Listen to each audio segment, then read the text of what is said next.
Welcome to Luxury Empire Stories.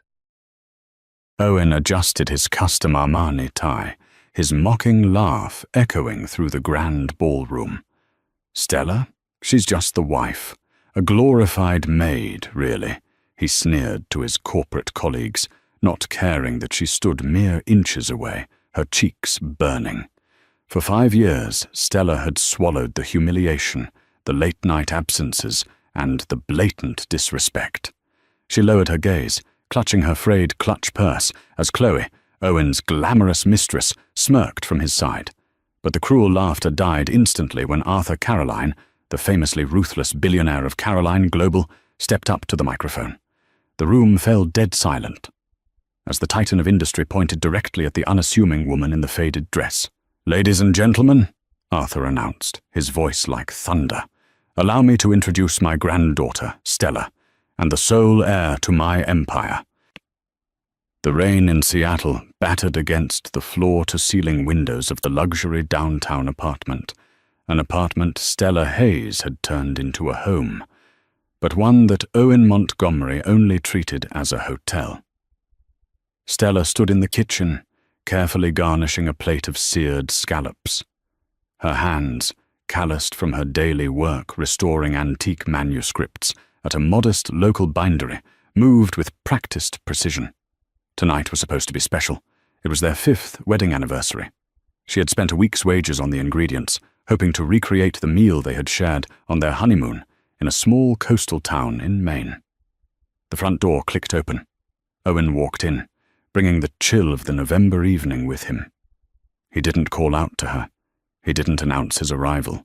Instead, the heavy thud of his Italian leather briefcase hitting the entryway console was his only greeting. "Owen?" Stella called out, wiping her hands on a towel. "Dinner is almost ready. Soundbust." Owen appeared in the archway of the kitchen. He was a strikingly handsome man, with sharp features and cold, calculating blue eyes that had once looked at her with warmth, but now only held a perpetual glint of irritation. He was a senior director at Caldwell & Associates, a predatory commercial real estate firm, and his ambition was a living, breathing entity in their marriage, a third partner that took up all the space in the room. "I'm not hungry," he said flatly, loosening his tie. He barely glanced at the intricately prepared table setting. "I ate at the club with Harrison and some of the partners." Stella felt a familiar, cold stone drop in her stomach. "But it's our anniversary. I texted you this morning. You said you'd be home by 7. Owen let out a heavy, dramatic sigh, rubbing his temples as if Stella's very existence was a migraine. "And I got caught up." "God, Stella, do you have to be so suffocating? Some of us have actual careers to worry about. We're closing the waterfront deal tomorrow.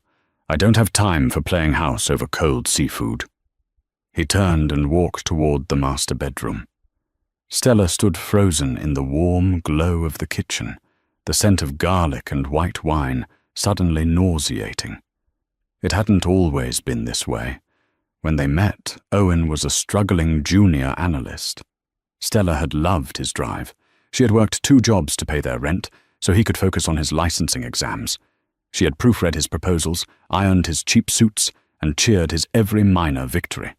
But as Owen climbed the corporate ladder, the air up there had changed him. He started wearing bespoke suits, driving a car that cost more than a house, and looking at Stella as if she were a piece of mismatched furniture he hadn't gotten around to replacing. Slowly she followed him into the bedroom. He was unbuttoning his shirt, tossing it carelessly onto the velvet armchair. As Stella reached out to pick it up, a reflex born of years of quiet servitude, a scent wafted up from the fabric. It wasn't his usual cedarwood cologne. It was heavy, floral, and expensive. Chanel No. 5. Stella's hand trembled slightly. It wasn't the first time she had caught that scent.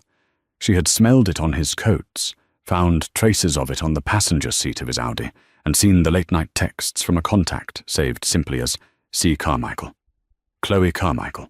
She was the newest junior partner at Caldwell & Associates, a woman whose family had old money and who made no secret of her disdain for wives who didn't fit the corporate mold. "Owen," Stella said softly, her voice barely a whisper. "Who is Chloe?" Owen froze. His back was to her, the muscles in his shoulders tensing. For a second, the room was terrifyingly quiet. Then he turned around, a look of utter condescension masking his momentary panic. "Are you going through my things now, Stella? Is that what you do all day, while I'm out paying for the roof over your head?" "I just picked up your shirt," she said, her voice shaking but refusing to back down. "It smells like women's perfume, and I saw her name pop up on your phone at 2 in the morning last week." Owen let out a harsh, barking laugh. He crossed the room, towering over her, using his height to intimidate her as he so often did. "Chloe is a colleague, a very important colleague with connections that could make me a managing partner by the end of the year. Not that you would understand anything about networking, spending your days gluing old paper together for minimum wage." He stepped closer, his voice dropping to a vicious whisper. "You should be thanking me. Everything you have, this apartment, your clothes, the food you ruin, is because of me. You're nothing without me, Stella. So don't you dare question how I secure our future." He snatched the shirt from her hands and walked into the master bathroom, slamming the door shut. Stella stood alone in the bedroom, staring at the closed door. A tear slipped down her cheek, but she didn't sob. The sadness was rapidly being eclipsed by something else, a quiet, burning realization. Owen thought she was nothing. He thought she was a destitute charity case who had lucked into his brilliant orbit. He didn't know the truth. He didn't know that Stella Hayes was a ghost, a carefully constructed alias to escape a legacy so heavy it had nearly crushed her. 6 years ago, she had walked away from trust funds, bodyguards, and a billionaire grandfather who controlled his family like chess pieces. She had wanted to prove she could survive on her own, without the Caroline name. And she had. But in her desperation for a simple, normal life, she had shackled herself to a man who valued everything she had intentionally left behind. 2 weeks after the disastrous anniversary, the tension in the apartment was thick enough to choke on. Owen had stopped pretending. The late nights became more frequent, and he no longer bothered to hide his phone when it buzzed with Chloe's messages. It was a Tuesday afternoon. Stella had taken a rare half-day off from the bindery because she had a sudden, severe migraine. She came home at 2 p.m., expecting the apartment to be empty. Instead, she heard voices coming from the living room. Stella slipped off her shoes, her socked feet making no sound on the hardwood floor as she crept down the hallway.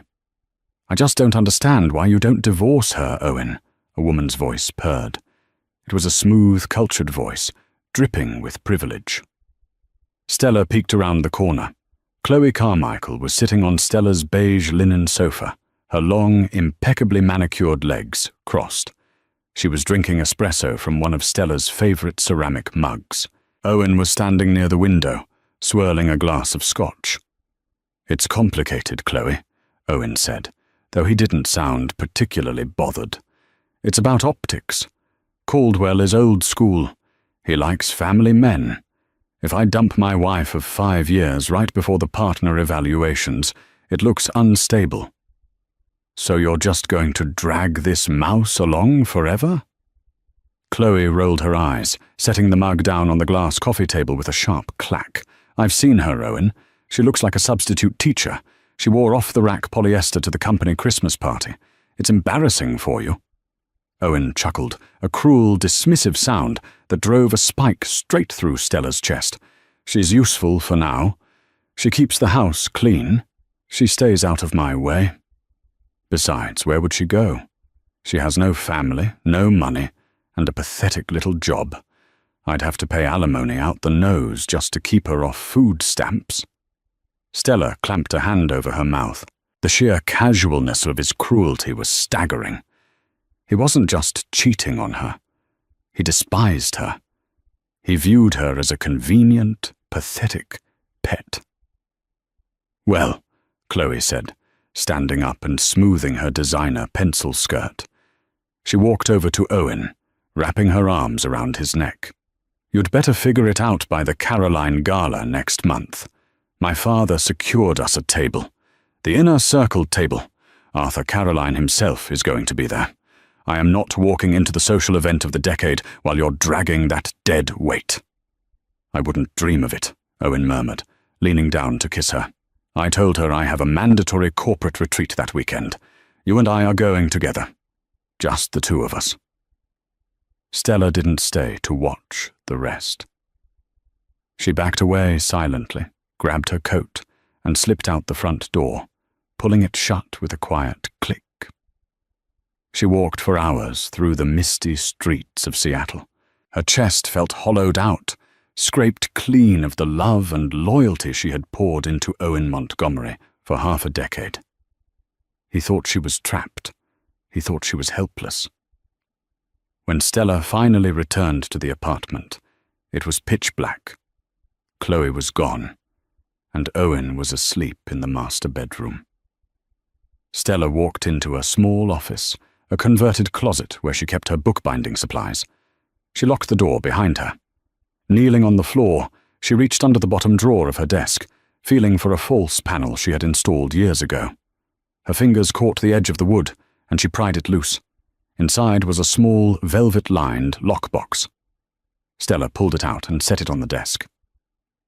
She stared at it for a long time. Opening this box meant opening the door to the past she had sworn never to return to. It meant dealing with Arthur Caroline, a man whose love was measured in corporate shares and whose anger could ruin countries. But Owen had left her nothing else. He had stripped her of her dignity, her home, and her marriage. With a deep breath, Stella unlocked the box. Inside lay a few items: a passport bearing the name Stella Josephine Caroline, a photograph of her late mother, and a heavy, solid black titanium credit card with no numbers on it, only a microchip and an insignia of a golden eagle. The Caroline crest. Beneath the card was a single business card. It had one phone number on it, the private direct line to her grandfather's executive assistant, a number that bypassed secretaries, board members, and security. Stella picked up her phone. Her hands were no longer shaking.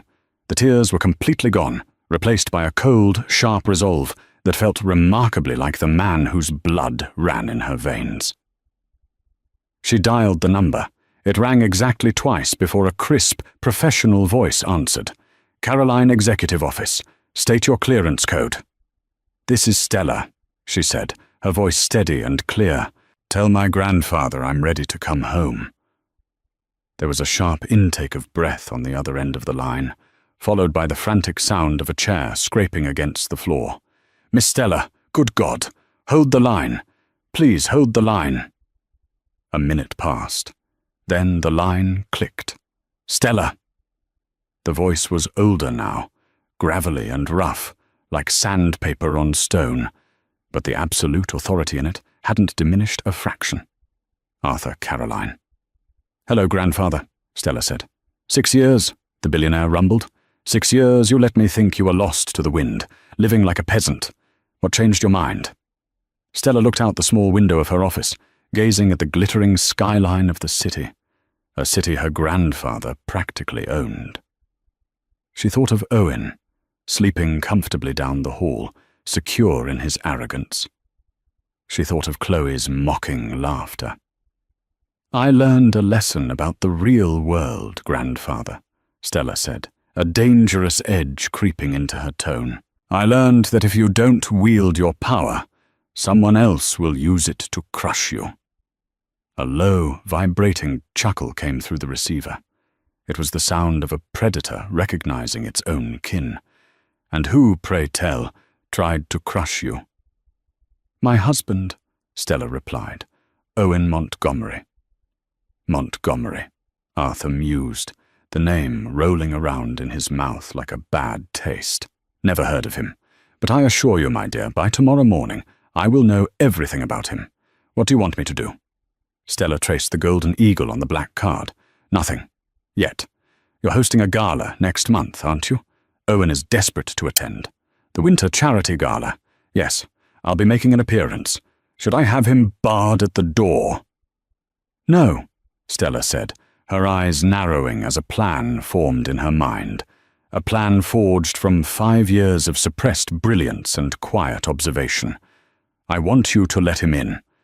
I want him to get the best seat in the house, and I want to be the one standing next to you when you make your keynote speech.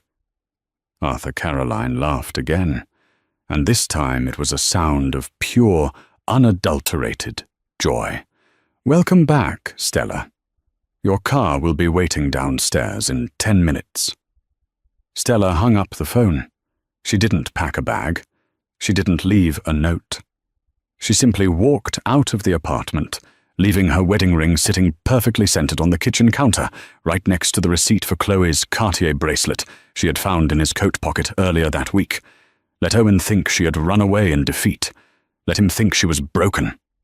The mouse was gone. The heir was awake.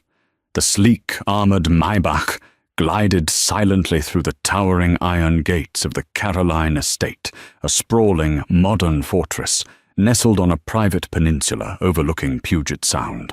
For Stella, looking out the tinted windows, the manicured grounds and imposing stone facade were a jarring shift from the cramped, garlic-scented kitchen she had stood in only an hour prior. She had spent half a decade pretending this world didn't exist, suppressing her own lineage to appease a man who ultimately viewed her as disposable. The heavy oak doors of the manor swung open before she even reached the top of the limestone steps. Arthur Caroline stood in the grand foyer, leaning slightly on a silver-handled cane. At 78, he was a man carved from granite. His sharp, pale eyes tracked Stella's approach, missing nothing, not the frayed hem of her modest wool coat, nor the defiant, hardened set of her jaw. "You look like a refugee," Arthur stated, his voice echoing in the cavernous, marble-floored hall. It wasn't an insult, it was an assessment. "And you look exactly the same, grandfather," Stella replied, handing her damp coat to an impeccably dressed butler. She didn't break eye contact. Indestructible. A slow, terrifying smile spread across Arthur's face.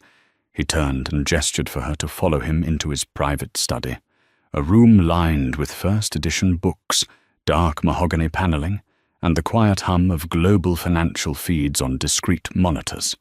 "Sit," he commanded, pouring 2 glasses of 18-year-old Macallan. He handed her one. "So, Owen Montgomery, a mid-level parasite at Caldwell & Associates. I had my security chief pull his file the moment you called." Stella took a sip of the scotch, letting the burn anchor her. "You work fast." "I don't tolerate delays, Stella, especially when it concerns my blood," Arthur growled, sitting heavily behind his massive desk. He slid a thick leather folder across the polished wood. "Montgomery is ambitious, I'll give him that.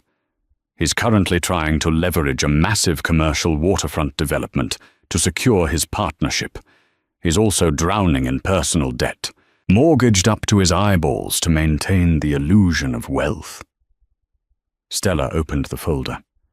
Inside were bank statements, photographs, and internal corporate emails. There was a photo of Owen and Chloe dining at Carnless, Seattle's most exclusive restaurant, ordering vintage champagne on a Tuesday night. Another page detailed the purchase of the Cartier bracelet Stella had found the receipt for. "He thinks I'm a charity case," Stella said softly, her fingertips tracing the edge of the photograph. "He told his mistress I was dead weight." "Men like him confuse silence with weakness," Arthur said dismissively. He leaned forward, steepling his fingers. "The question is, Stella, are you truly ready to step back into this arena? Because if you take my name again, there is no half measure. You don't just destroy this man's career. You take his dignity. You take his future. You make him a cautionary tale." Stella closed the folder. The woman who had cried over ruined scallops was dead, buried under the crushing weight of Owen's betrayal. "I want him to lose everything exactly when he thinks he's won the world." "Good." Arthur's eyes gleamed with predatory approval. "Because to do that, You need to prove to me you have the iron necessary to run Caroline Global. I am opening a new, highly aggressive logistics front. We are securing rare earth and diamond mining operations in Yakutia, Siberia. Stella's eyebrows rose slightly. Yakutia? The coldest inhabited place on Earth? Precisely, Arthur nodded. The environment is brutal, and the local contractors are notoriously difficult to control. It requires a mind completely detached from sentimentality. I need someone ruthless to oversee the supply chain acquisitions. It will be your first official project as my named successor. Can you handle the ice, Stella? Or will you freeze? Stella met his gaze without blinking. She thought of the coldness in Owen's eyes when he looked at her. She had already survived the most bitter chill a person could endure, the utter indifference of someone she loved. Send me the dossiers on the Yakutia operations tonight, Stella said, her voice smooth and devoid of hesitation. I'll have a restructuring plan on your desk by Monday. Arthur Caroline laughed, raising his glass. To the heir.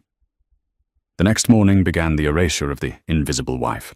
Arthur brought in Beatrice, a legendary private stylist from Paris, along with a team of tailors and cosmetologists. The cheap polyester dresses and sensible shoes were burned. In their place came an arsenal of bespoke power suits from Tom Ford, silk blouses from Loro Piana, and custom stilettos that sounded like gavels striking the floor. Her mousy brown hair was cut into a sharp, striking asymmetrical bob, and dyed a deep, rich raven black. When Stella looked in the floor-to-ceiling mirror 3 days later, the woman staring back was a stranger. She wore a tailored, crimson pantsuit that fit like armor. Her neck was adorned with a simple, breathtaking diamond choker, a piece from the Caroline family vault. She radiated wealth, untouchable power, and imminent danger. Stella Josephine Caroline was ready for war. Across the city, in the sterile, high-end apartment Owen Montgomery called his own, the air was thick with smug satisfaction. It was a Thursday morning. Owen stood in front of his closet, admiring his reflection as he adjusted the cuffs of his new Brioni shirt.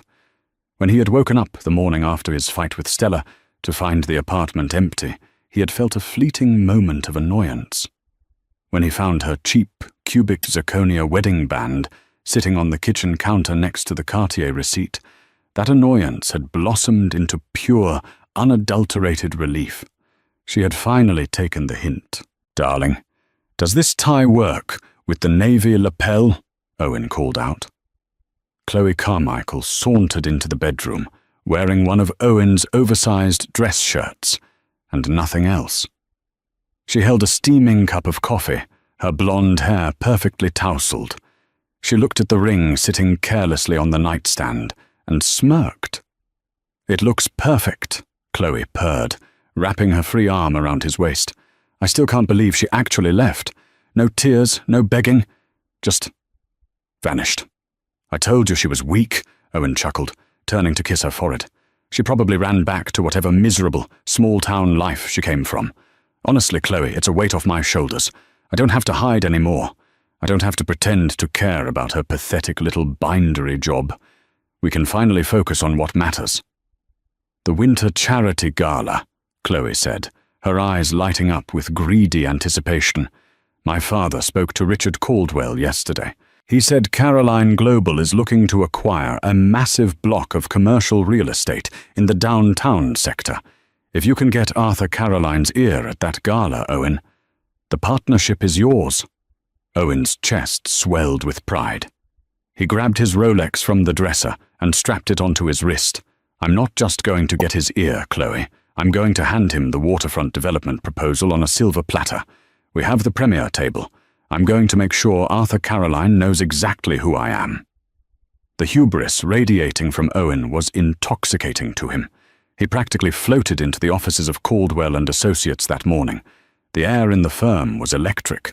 The Winter Charity Gala was the defining social and corporate event of the Pacific Northwest, and securing an invitation was a status symbol. Securing a seat near Arthur Caroline was akin to a knighthood. Richard Caldwell, the firm's aging, ruthless founder, called Owen into his glass-walled office just before lunch. "Montgomery!" Caldwell barked, gesturing to a leather chair. "Sit." Owen sat, projecting an air of calm confidence. "Morning, Richard. The waterfront contracts are in their final revision stages." "Forget the contracts for a second," Caldwell said, leaning forward, his eyes narrowing. "I just got a call from the gala organizers. There's been a seating rearrangement. Your table, the one Chloe's father secured, has been moved." Owen felt a brief spike of panic. "Moved? To the back?" "No," Caldwell said, a rare look of awe crossing his wrinkled face. "Moved to the VIP dais. You and Chloe are seated directly adjacent to the Caroline family table. I don't know who you impressed, Owen, but Arthur Caroline's private secretary specifically requested you be placed in his direct line of sight." Owen's heart hammered against his ribs. He had done it. His networking, his aggressive tactics, his sheer brilliance. It had all caught the attention of the apex predator of the corporate world. Arthur Caroline had noticed him. "I've been making moves, Richard," Owen lied smoothly, leaning back in his chair with a practiced, modest smile. "I knew Caroline was looking for aggressive talent. I must have crossed his radar." "Don't screw this up, Montgomery," Caldwell warned, though he looked deeply impressed. "If you land Caroline as a client, you're not just a partner. You're my successor." Owen left the office feeling like a god. He immediately dialed Chloe's number. "Cancel all your appointments for tomorrow," Owen commanded the moment she answered. "We are going to the Van Cleef and Arpels boutique. I want you dripping in diamonds for this gala. Caroline's people personally requested us at the VIP dais." Chloe shrieked with delight through the phone. "Owen, you're a genius. We're going to rule this city." For the next 3 weeks, Owen and Chloe lived in a state of euphoric delusion. Owen maxed out 2 credit cards to purchase a custom-tailored tuxedo that cost more than Stella had made in a year. Chloe spent afternoons at elite spas and high-end boutiques, carelessly throwing Owen's platinum card at cashiers to secure the most show-stopping emerald green gown in the city. They walked through the world believing they were untouchable. Owen didn't spare a single thought for Stella. He didn't wonder if she was eating, if she had a place to sleep, or how she was surviving the biting Seattle winter. To him, she was a discarded husk, an embarrassing misstep from his past that he had successfully scrubbed away. He spent his evenings meticulously rehearsing his pitch for Arthur Caroline. He memorized financial projections, practiced his handshake in the mirror, and perfected the charming, deferential smile he planned to use on the billionaire. He was entirely oblivious to the fact that his every move was being monitored. In her grandfather's study, Stella sat reviewing the security feeds and financial intercepts her team had compiled. She watched a muted video of Owen and Chloe laughing as they exited a luxury boutique laden with shopping bags. Arthur walked into the room, glancing at the screen. He had just returned from a high-level briefing regarding the new supply lines in Yakutia, Siberia, an initiative Stella had flawlessly architected over the past 2 weeks, saving the company millions in potential logistical freezes. "He looks awfully happy for a man standing on a trapdoor," Arthur noted dryly. Stella tapped a key on her laptop, closing the video feed. Her eyes were devoid of any warmth. "Let him enjoy the view from the top, grandfather. It will make the fall that much more devastating." "The gala is tomorrow night," Arthur said, handing her a physical copy of the finalized guest list. Owen Montgomery and Chloe Carmichael were highlighted in bold, right next to the Caroline names. "Are you ready to introduce yourself to high society, Stella?" Stella stood up, smoothing the front of her dark, tailored trousers. She looked out the window at the dark, churning waters of the Puget Sound. "I'm not just going to introduce myself," Stella said, her voice dropping to a terrifyingly calm whisper. "I'm going to make sure he never forgets my name." The grand ballroom of the Fairmont Olympic Hotel in downtown Seattle had been transformed into a crystalline wonderland. Thousands of white orchids cascaded from the vaulted ceilings, illuminated by the cold, brilliant light of a dozen massive baccarat crystal chandeliers.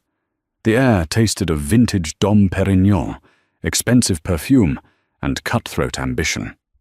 This was the undisputed apex of high society in the Pacific Northwest, a gathering of politicians, tech magnates, and legacy wealth. Owen Montgomery stepped out of his leased Audi A8, tossing the keys to the valet with an arrogant flick of his wrist. He adjusted the lapels of his Brioni tuxedo, his chest puffed out like a peacock. Beside him, Chloe Carmichael emerged, shivering slightly in the crisp November air, but looking undeniably stunning in an emerald green Oscar de la Renta gown that clung to her every curve. "We made it, Owen," Chloe whispered, linking her arm through his as the flashbulbs of society photographers popped around them. "Look at this. We belong here." "Of course we do," Owen replied, flashing a practiced, charming smile at a passing city councilman. "Tonight is just the beginning. Once Caroline sees the waterfront proposal, we'll be hosting this gala next year." They glided into the foyer, peeling off their coats and grabbing flutes of champagne from passing waiters. Owen's eyes immediately began scanning the room, hunting for his prey. He spotted Richard Caldwell holding court near an ice sculpture, laughing aggressively with a group of banking executives. Caldwell caught Owen's eye and gave a subtle, approving nod. "Table 2, Mr. Montgomery," a white-gloved usher murmured, checking a gold-embossed iPad. "Right this way. You are seated directly adjacent to the Caroline family table." Owen's heart did a triumphant drum roll. As they were led through the maze of silk-draped tables, he noticed the whispers following them. People were noticing his placement. They were wondering who this rising star from Caldwell and Associates was, to be granted such proximity to the throne. They arrived at table 2. Owen took his seat, feeling a rush of absolute power. He patted the breast pocket of his tuxedo, feeling the thick, high-grade paper of the waterfront proposal resting against his ribs. "Owen, look," Chloe muttered, tapping his knee under the table. She nodded toward table 1, the VIP dais, which was cordoned off by discreet, broad-shouldered security personnel. Arthur Caroline had arrived. The billionaire moved through the crowd not with a rush, but with the slow, deliberate gravity of a planet in orbit. People parted for him instinctively. He was engaged in deep conversation with a woman standing with her back to Owen. Owen squinted, trying to get a better look at her. She was tall, draped in a breathtaking, custom-fitted black velvet gown that plunged in the back, revealing a spine straight as an arrow. Her raven hair was cut into a sharp, intimidating bob, catching the light of the chandeliers. Even from behind, she radiated an aura of terrifying, absolute authority. "Who is that?" Chloe asked, her voice tinged with sudden, sharp insecurity. She unconsciously adjusted her own neckline. "She's wearing the Caroline Legacy diamonds. I recognize the choker from a Vogue retrospective last year. Is it a new CEO?" "Probably some foreign dignitary or a board member he's grooming," Owen said dismissively, though he couldn't take his eyes off the woman's commanding posture. "It doesn't matter. She's just a gatekeeper. I'm going straight to Arthur." For the next hour, Owen networked with ruthless efficiency. He shook hands, dropped calculated compliments, and subtly undermined his competitors in the real estate sector. He felt unstoppable. The nagging memory of Stella, the quiet, mousy woman he had discarded like junk mail, hadn't crossed his mind once. Why would it? He was swimming with sharks now. He had evolved. But as the lights in the ballroom began to dim, signaling the start of the evening's formal program, a strange, creeping unease began to settle in the pit of Owen's stomach. Table 1 remained partially empty. The mysterious woman in black had vanished into the VIP backstage area, and Arthur Caroline was making his way towards the podium. "Showtime," Chloe whispered, squeezing his hand. Owen took a deep breath, preparing to make his move the second the speeches concluded. He had no idea the trap had already been sprung, and the jaws were about to snap shut. A hush fell over the grand ballroom, so profound that the clinking of a single silver fork against a porcelain plate sounded like a gunshot. The 50-piece orchestra faded into silence as Arthur Caroline gripped the edges of the mahogany podium. He didn't use notes, He simply stared out at the sea of billionaires, politicians, and socialites, his pale eyes pinning them to their seats. "Good evening," Arthur's voice boomed, deep and gravelly, echoing through the state-of-the-art sound system. "We gather tonight under the banner of charity. We write our checks, we wear our finest, and we congratulate ourselves on our generosity." A nervous ripple of laughter moved through the crowd, but Owen leaned forward, hanging on every word. "But true power, true legacy, is not built in comfortable ballrooms like this one," Arthur continued, his tone turning hard and unforgiving. "It is built in the cold. Over the past month, Caroline Global has launched a hostile expansion into the diamond and rare earth supply chains of Yakutia, Siberia." Murmurs of shock rippled through the room. Yakutia was notorious, a frozen wasteland where corporate deals usually died in the ice. It is an environment that forgives nothing. It crushes weakness, sentimentality, and hesitation, Arthur stated, his eyes scanning the front tables, his gaze briefly, imperceptibly, locked onto Owen. "To conquer a territory like that, you cannot rely on arrogance. Arrogance makes you blind. It makes you careless. It makes you discard the very things that hold true value." Owen frowned slightly. The words felt strangely pointed, but his ego quickly shielded him. He assumed Arthur was talking about rival firms. Yes, Owen thought. Ruthless. That's exactly what my waterfront deal is. For years, the financial world has speculated about the future of Caroline Global, Arthur said, his voice dropping to a theatrical, dangerous lull. "You have wondered who will take the reins when I am gone. Some of you have tried to position yourselves to steal pieces of my empire, assuming there was no bloodline left to defend it." The silence in the room became suffocating. Chloe gripped Owen's forearm, her manicured nails digging into his tuxedo jacket. "You assumed wrong," Arthur declared, standing to his full, imposing height. "For 6 years, my sole heir chose to live among you. She chose to strip away the protection of our wealth to learn how the world truly operates. She learned how cruel, how utterly transactional men can be when they think they hold the power over someone who has none." Owen felt a cold drop of sweat slide down his spine. His breath hitched. A bizarre, impossible thought flickered in the back of his mind, but he forcefully, violently shoved it down. No. Impossible. She was the architect of the Yakutia expansion. She secured the supply lines in 2 weeks, a feat my board said was impossible, Arthur said, a rare, terrifying smile crossing his face. She has proven that she possesses the iron will necessary to rule. Ladies and gentlemen, allow me to introduce the new Executive Vice President of Caroline Global, my granddaughter, and my sole heir. Arthur extended his hand toward the edge of the stage. Stella Josephine Caroline. The spotlight snapped to the left wing of the stage. A figure stepped out of the shadows. It was the woman in the black velvet gown. The woman wearing the legacy diamonds. The woman Chloe had envied from across the room. She walked to the center of the stage with a slow, predatory grace, her stilettos clicking rhythmically against the polished wood. She reached the podium. She turned her head, the sharp angle of her raven hair falling perfectly into place. She looked out at the audience, her expression a mask of beautiful, terrifying ice. At table 2, Owen Montgomery stopped breathing, his brain completely short-circuited. The room spun wildly. The high cheekbones, the shape of her eyes, the delicate curve of her jaw. It was her. But it wasn't the mousy, exhausted woman who smelled of garlic and old paper. It wasn't the woman who had cried over a ruined anniversary dinner. This woman looked like a queen, stepping onto a battlefield to survey the dead. "Owen," Chloe choked out, her voice trembling so violently it barely registered as a whisper. Her face had drained of all color, turning a sickly, ashen gray.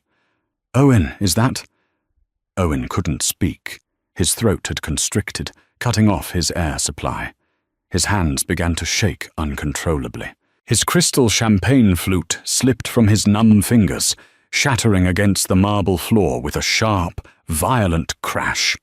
The sound drew attention. On stage, Stella didn't flinch. She slowly lowered her gaze, looking directly past the crowd, past the politicians and the CEOs, locking eyes instantly and purposefully with Owen Montgomery. The look she gave him contained no anger, no sadness, and no vindication. It was a look of pure, unadulterated, absolute apathy. She looked at him the way one looks at a bug on a windshield before turning on the wipers. "Thank you, grandfather," Stella spoke into the microphone. Her voice, amplified across the silent ballroom, was smooth, cultured, and devoid of the hesitant warmth Owen had grown so accustomed to ignoring. It sounded like old money and new ruin. "It is true," Stella continued, her eyes still holding Owen captive in a cage of his own making.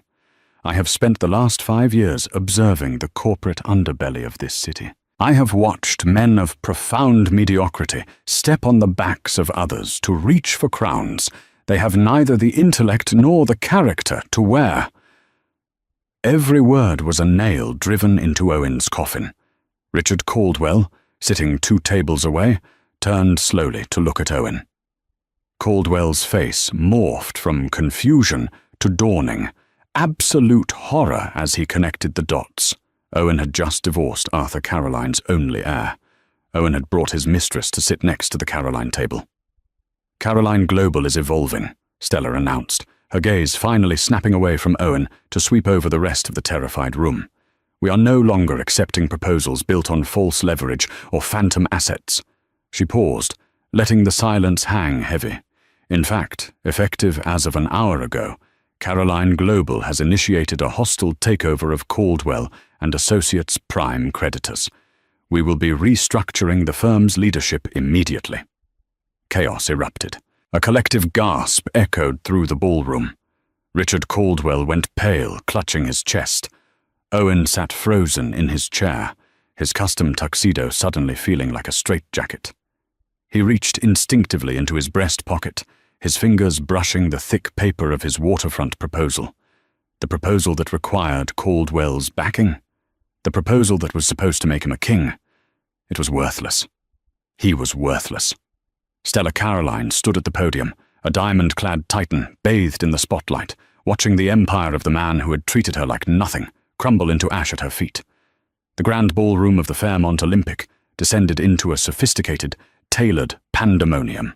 Billionaires and board members scrambled for their phones, desperately dialing their brokers and legal teams. Stella's announcement of the hostile takeover of Caldwell and Associates' creditors had just sent a tidal wave through Seattle's financial district, and the epicenter of the earthquake was standing flawlessly at the podium, bathed in diamonds and absolute control.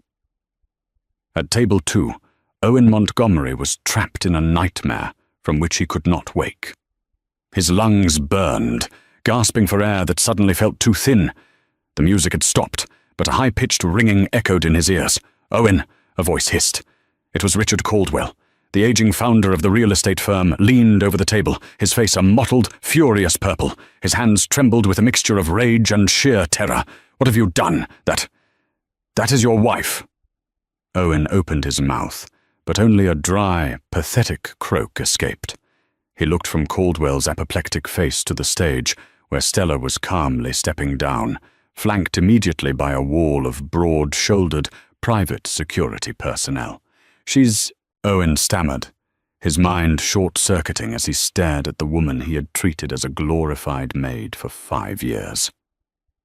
She was a bookbinder. She made minimum wage. "She is a Caroline, you absolute fool," Caldwell spat, his voice trembling with unchecked fury. "You arrogant, blind imbecile. You brought her here? You paraded your mistress in front of the Caroline family table. You just destroyed my firm. You are fired, Montgomery, effective immediately. If you ever set foot in my building again, I will have you arrested for trespassing." Caldwell turned and stormed towards the exits, desperately trying to salvage whatever was left of his sinking empire. Owen sat paralyzed, the waterfront development proposal in his breast pocket, his golden ticket, now felt like a block of lead dragging him to the bottom of the ocean. He turned to Chloe, his eyes pleading for some anchor in the storm. But Chloe Carmichael was not looking at him with love or support. She was looking at him with utter disgust. "Chloe," Owen whispered, reaching out to touch her hand. She violently snatched her arm away as if he were diseased. "Don't touch me," she snapped, her voice trembling. "Do you have any idea what you've done? My father invested heavily in Caldwell's creditors. Stella Caroline just wiped out a quarter of my family's portfolio because of you." "We can fix this," Owen begged. The confident, predatory real estate shark entirely gone, replaced by a desperate, hollow man. "I can talk to her. She loved me, Chloe. She was obsessed with me. I can explain." "Explain what?" Chloe laughed, a harsh, hysterical sound. "That you thought she was worthless? That you drained your bank accounts and maxed out your credit to buy me diamonds while she sat at home? You are toxic waste, Owen. You have nothing. You are nothing." Without another word, Chloe grabbed her designer clutch, hiked up the skirt of her emerald gown, and practically sprinted out of the ballroom, desperate to distance herself from the radioactive crater that was Owen Montgomery. Owen was left entirely alone at the VIP dais. The very people he had spent the last hour networking with now actively avoided making eye contact with him, parting like the Red Sea as he finally, unsteadily, rose to his feet. He stumbled out of the Fairmont, the crisp night air biting through his expensive, useless tuxedo. He hailed a cab, realizing with a sickening jolt that he had tossed his Audi keys to the valet and couldn't afford the exorbitant tip to get them back tonight. The next morning, the reality of his ruin fully materialized. Owen woke up on the beige linen sofa of his apartment, his head pounding. He grabbed his phone. There were 42 missed calls from his creditors, his credit card companies, and the bank that held the mortgage on his luxury apartment. With shaking hands, he opened his banking app. His accounts were frozen. Caroline Global hadn't just bought Caldwell's commercial debt. They had acquired the localized boutique banks that held Owen's personal, heavily leveraged loans. Stella had systematically, legally, and mercilessly bought his debt. She literally owned him. Driven by sheer animalistic desperation, Owen put on his wrinkled tuxedo shirt from the night before and took a bus to the Caroline Global headquarters, a towering 70-story monolith of black glass in the center of the financial district. He expected to be thrown out by security. Instead, the guards in the lobby seemed to be expecting him. They handed him a temporary guest badge and escorted him in silence to the private executive elevator. The doors opened on the top floor. Owen was led down a corridor of pristine white marble and frosted glass until they reached a massive set of double oak doors. "Miss Caroline is expecting you," the guard said, stepping aside. Owen pushed the doors open. The corner office was the size of a penthouse. Behind a desk carved from a single slab of black marble sat Stella. She was wearing a tailored charcoal suit, her dark hair sleek and perfect. She didn't look up from the tablet she was reading as he entered. "Stella," Owen breathed, stepping forward. His voice cracked. "Stella, please." She finally raised her eyes. The temperature in the room seemed to drop 10 degrees. There was no trace of the wife who had cooked him dinners, no trace of the woman who had cried when he forgot their anniversary. "Sit down, Owen," she commanded softly. It wasn't a request. Owen collapsed into one of the leather chairs opposite her desk. "I didn't know," he babbled, tears welling in his eyes. "I swear, if I had known who you were, I would never—" "You would never what?" Stella interrupted, her voice dangerously calm. "You would never have treated me like a stray dog. You would never have flaunted your mistress in my home. You only respect power, Owen. You only value what you can leverage. You didn't love me. You loved having someone beneath you." "That's not true," he lied, reaching across the desk. "I loved you. We were married for 5 years. You can't just throw that away." Stella slid a thick manila folder across the cold marble. It stopped inches from his trembling hands. "Divorce papers," Stella stated flatly. "You will sign them. You will contest nothing. In exchange, Caroline Global will not pursue legal action for the corporate fraud I discovered in your personal accounts while auditing your debt." Owen stared at the folder as if it were a loaded gun. "And what am I supposed to do? I have no job. I have no money. You bought my apartment's mortgage, Stella. I'm ruined." "You are exactly where you put me," Stella said, leaning back in her chair, her expression completely unreadable. "You are invisible. But unlike you, I will not force you to stay in an environment that crushes you. I have liquidated your assets to pay off your immediate debts. You have a clean slate, Owen, a completely empty one." She stood up, walking toward the floor-to-ceiling window that overlooked the sprawling city of Seattle. "Sign the papers, leave your security badge at the desk, and get out of my building," she said, her back to him. "I have a flight to catch. The Yakutia operations require my personal oversight, and the ice does not wait for men who have already lost." Owen Montgomery picked up the gold pen resting on the folder. His hand shook violently as he scrawled his name on the dotted line, signing away the only thing of true value he had ever possessed. He stood up, completely broken, a ghost in a world he had once thought he ruled. He walked out of the office, the heavy oak doors clicking shut behind him, sealing his fate forever. The destruction of Owen Montgomery was not born of vengeance, but of profound, inevitable consequence. In his arrogant pursuit of superficial power, he had blinded himself to the quiet strength of the woman standing right beside him.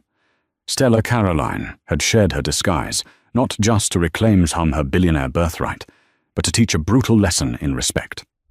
As she boarded her private jet, bound for the frozen expanses of Yakutia, she left behind the fragile shell of her former life. She was no longer the invisible wife waiting in the shadows. She was the architect of an empire, a titan of industry forged in the fires of betrayal. Owen, left entirely destitute and forgotten, learned the ultimate price of his cruelty. He had treated her like nothing, only to discover that nothing was exactly what she would leave him with in the end.